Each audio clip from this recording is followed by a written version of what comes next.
Hi, so my name is Eric. I'm the quality control manager for Two Brothers. I've been there for about 9 years now.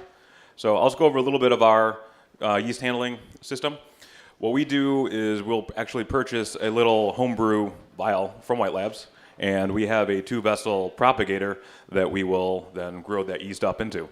After that, we'll pitch it into our fermenter and go through its normal fermentation, crash it, and we will, for an ale yeast, we'll go about 10 to 12 generations. So harvest out of there, into a brink, into our next ale brew, and then for wheat, we'll go for about 5 generations.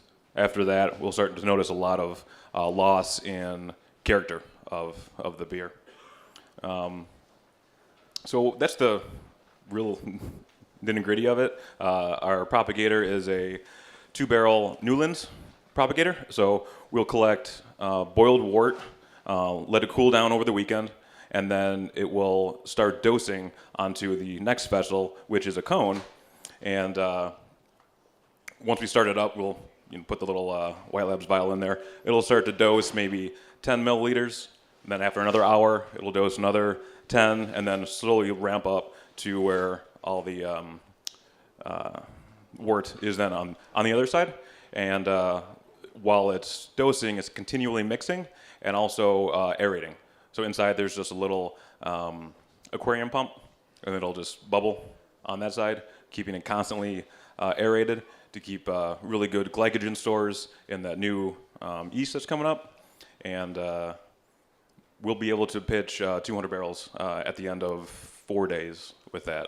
So it's makes a lot of use for us.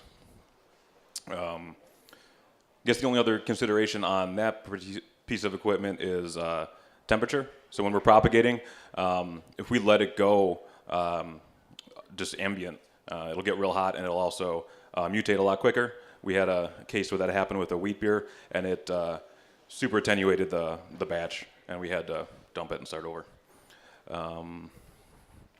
As far as other yeast management, we don't do actual cell counts when we harvest out of the cone.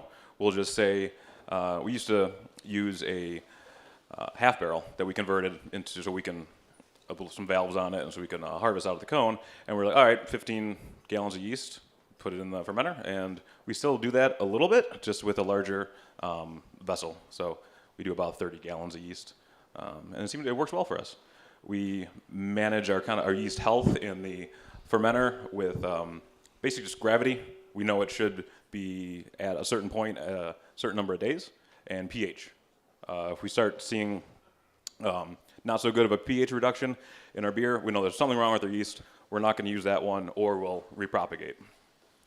And then just also, we microplate all of our fermenters. So if there's any type of infection, we obviously will not harvest from that fermenter.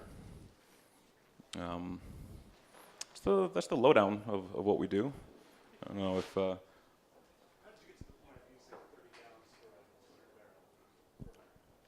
So the question is, how do we get to the point of using 30 gallons for a 200 barrel?